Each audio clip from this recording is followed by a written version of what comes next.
It is Wednesday, November 11th, 2020, and you are tuned into DIRTRACKR Daily. I'm Justin Fiedler. Today on the show, we'll dive into the World of Outlaws sprint car season by the numbers, update you on the USAC midget schedule, and take a look at new podcast episodes and what's on the streaming schedule.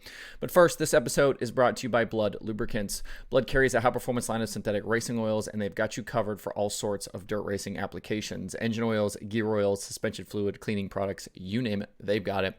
Sprint car driver Brock Zierfoss uses Blood products, and he says since switching to the Bloodline, they have seen significant improvements in their engines and rear ends after putting them to the test night in and night out under extreme load and heat. They've got a great racer support program that offers discounts on products plus free swag, and they support hundreds of racers across many divisions throughout the country. To check out the support program, find out more information, or to buy, visit bloodlubricants.com. That's BLUD lubricants.com. If you'd like to receive 25% off most products, use code DIRT at checkout. That's DIRT, all caps, at checkout. We talked yesterday on the show about the World of Outlaws finale and Brad Sweet sewing up his second consecutive series championship. I wanted to jump back in today and take a look at some stats and some numbers from the season for the Outlaws. The final top 10 in the standings looked like this. Sweet won the championship. Logan Schuchart was second. Donnie Schatz third. Sheldon Hudenshield fourth. Carson Macedo fifth.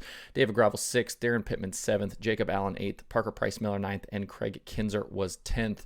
This was a career year for several drivers in the standings, including Schuchart, who was a contender for the championship all year. Sheldon Hudenshield and Carson Macedo all had personal bests. Through 54 races this year, we had 13 different winners. 7 drivers had multiple wins, with Kyle Larson leading the way with 12. We had 2 first-time winners in Jacob Allen and Carson Short. Brad Sweet had the most top 5 finishes with 37. We had 34 different drivers finish in the top 5 this season. Sweet and Schuchart tied for the most top 10s with 46 in 54 races. 6 drivers finished with more than 40 top 10s. They were Carson Macedo, Donnie Schatz, Sheldon Hudenshield, David Gravel, Sweet, and Schuchart. Kyle Larson led the series in average start at 6.8 and average finish at 4.5. Larson also led the way with most laps led at 289. Sheldon Hudenshield and Logan Schuchart were second and third on the laps led list. Schuchart led the way in feature plus minus, which is the positions gained from the start of features to the end, at 185. Darren Pittman was best in heat race plus minus.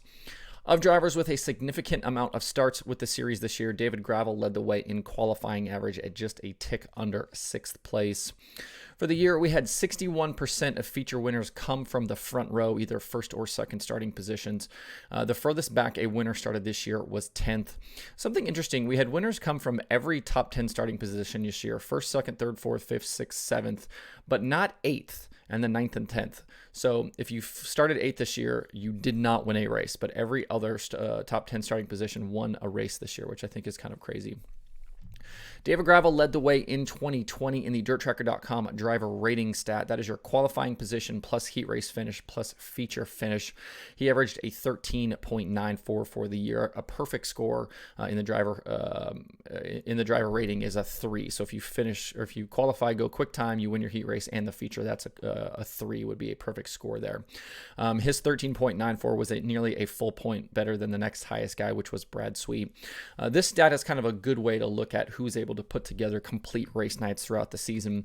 And it's interesting to note, with Gravel being the highest on that list, if he would have run the full season and hadn't missed a couple of nights, not that we didn't already know that he would have been a contender for the championship, but this helps show that he would have been a contender with him able to put together complete race nights all season long. When comparing Sweet and Schuchart's years, a few things stand out between the drivers. The first is qualifying average. With such a heavy emphasis on qualifying in the Outlaw format, it was a big advantage that Sweet outqualified Schuchart on a nightly basis by more than a position and a half on average. That meant more dashes for Sweet and better feature starting spots. Sweet started features on average more than 2 spots higher than Schuchart. Logan did a whale of a job, though, in features to try and make up that difference with that feature plus minus of 185, which was a series best. That meant he gained on average nearly 3.5 positions in features from start to finish through the season, but he did come up just a bit short. Sweet's average finish through the year was a little less than half, about 0.4 positions better than Schuchart, and that's only 21 positions throughout a 54 race calendar. You think about like 21 spots over 54 races is not much. Sweet bested bested Schuhart by less than a single point each night on average through the season. It's about 0.85 points each night. So that's how tight the racing is night in and night out. We always talk about how difficult it is to race with the Outlaws and race with the Outlaws full time. And you start looking at some of these numbers, you see how difficult it is to race with them and how difficult it is to win a championship. When one guy loses the championship by literally 0.85 points on average through the course of a season. There were 20 less races in 2020 versus 2019, but thanks to the percentages and the averages, we can compare Sweet's 2 championship years. While he didn't win or finish in the top 10 at the same pace he did in 2019, Sweet actually finished in the top 5 more often in 2020 than he did last year. His average finish was over half of a position worse in 2020 versus 2019, but his closest rival wasn't quite as strong in 2020 as they were in 2019. Schatz' 2019 pace actually would have won him the championship this year. He would have beat both Sweet and Schuhart in 2020, but Schatz was also off this year of his pace, ending with a worse win percentage and an average finish nearly a position and a half off his 2019 pace. Looking towards 2021, the next driver I think to definitely watch out for is Sheldon Haudenschild. The combination of he and crew chief Kyle Ripper paid big dividends this year. Sheldon had career bests in points positions, wins, top 5 percentage, and top 10 percentage. His average feature start was nearly 3 positions better over last year, and his average finish was 2 spots better. Finding a way to slide into that top 5 on just a little bit more of a regular basis will make Sheldon a serious contender for the championship next year. He'll be right in the mix with guys like Sweet, Schuhart, and Schatz next season. He just has to make a very, very small improvement. And with the way he started out this year to where he finished, if he would have had that pace all year, he probably would have been right in the mix. Those guys kind of started a little bit slow and then kind of got better and better as the year went on.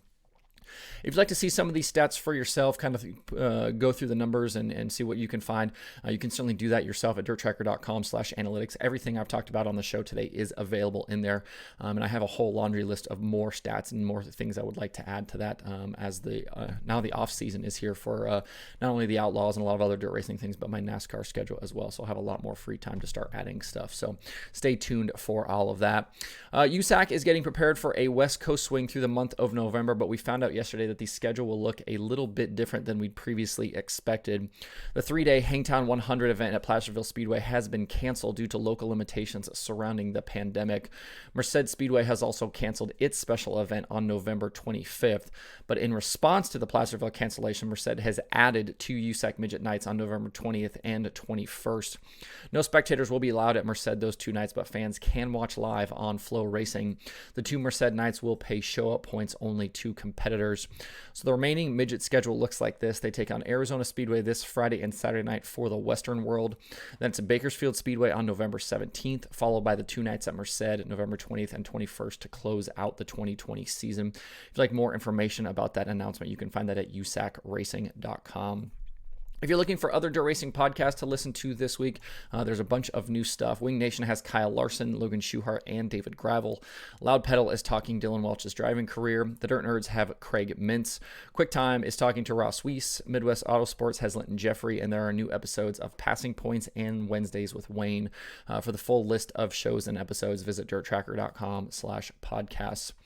There are 2 items on the streaming schedule today with the Short Track Super Series Modifieds in action at ArkLaTex Speedway. That will be live on Dirt Track Digest TV. Flow Racing also has it USAC 24/7. To see the list with links to be able to watch those shows, check out DIRTRACKR.com/watch-tonight. That's it for this Wednesday. Hope everybody has a good day. You can find DIRTRACKR Daily on Apple Podcasts, Spotify, Stitcher, or where you get podcasts. Please subscribe and leave a review. You can also watch the show every day on YouTube and Facebook. You can email the show at info@DIRTRACKR.com, and you can follow along at facebook.com/DIRTRACKR, twitter.com/DIRTRACKR, and the website itself, DIRTRACKR.com. You can follow me personally on Twitter at Justin_Fiedler. Thanks for tuning in. We'll see you guys tomorrow for more DIRTRACKR Daily.